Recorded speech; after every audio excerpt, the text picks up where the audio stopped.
twakiriye novuga abashitsi bavuye mu Budagi, harimwo abashitsi bakomakomeye novuga nk'umunyamabanga mukuru wa leta ya Baden-Württemberg y'Ubudagi, harimo na musenyeri w'Ifreiburg, harimwo n'abandi benshi banyakubahwa bo mu Budagi baje batugendeye. Rero baje kwifatanya natwe muri bino bikorwa byo gutanga novuga imenyesha bumenyi abanyeshuri bize ngaha muri iki kigo c'Ikidagi baronse.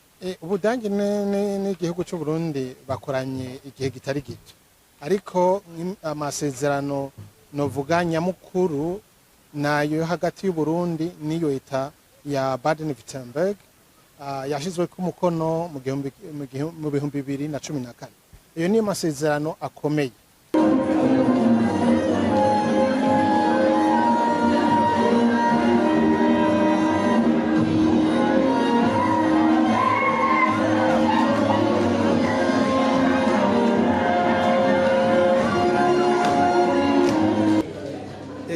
Iki kigo cyashinzwe kugira ngo dufashe abanyeshuri n'abigisha bifuza kugenda kubandanya ivyigwa mu Budagi canke kugenda kugira ubushakashatsi mu Budagi, bagende bazi Ikidagi. Murazi yuko ivyo amakaminuza menshi yo mu Budagi asaba yuko umuntu abazi Ikidagi n'imiburiburi yashikanye kuri nivo igira gatatu y'Ikidagi kugira ngo ashobore kuronka bourse yo kugenda kwiga mu Budagi canke ashobore kugenda kugira ubushakashatsi.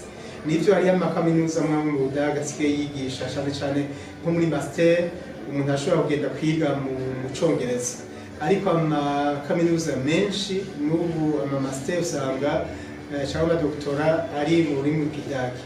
Nico gituma rero twatanguye kwigisha Ikidagi kuri Kaminuza y'u Burundi, kubera yuko hariho imigenderanire hagati ya Baden-Württemberg hamwe n'u Burundi, kandi mwumvise yuko iyo migenderanire imaze hafi imyaka 40.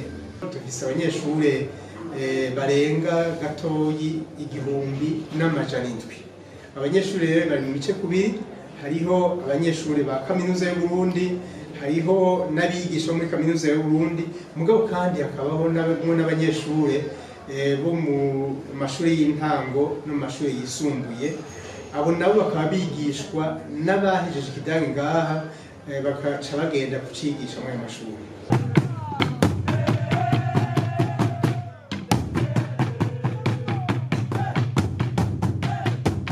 Sanzwe niga translation traduction mu Gifaransa. Rero mfise intumbero yuko inifano rumenya neza gomfasha mu bikorwa byanje vya misi yose byo guhindura ururimi ndarushira mu Rundi, ntanga message hame ibintu bikagenda neza. Mwisi ya none isaba ko umuntu yiga ibintu byinshi kugira ngo bizomufashe kwiteza imbere. No wabwira nti bo kwijugira ururimi rw'Ikidagi kuko n'ururimi rwiza cyane, ururimi urumenye uganira n'abandi bavuga Ikidagi, ushobora no kuja hanze ndetse ukanaronka na bourse ukaja kwiga hanze mu bihugu by'Ubudagi, gutyo ugasanga urwo rurimi ruragushikanya ahantu kandi heza.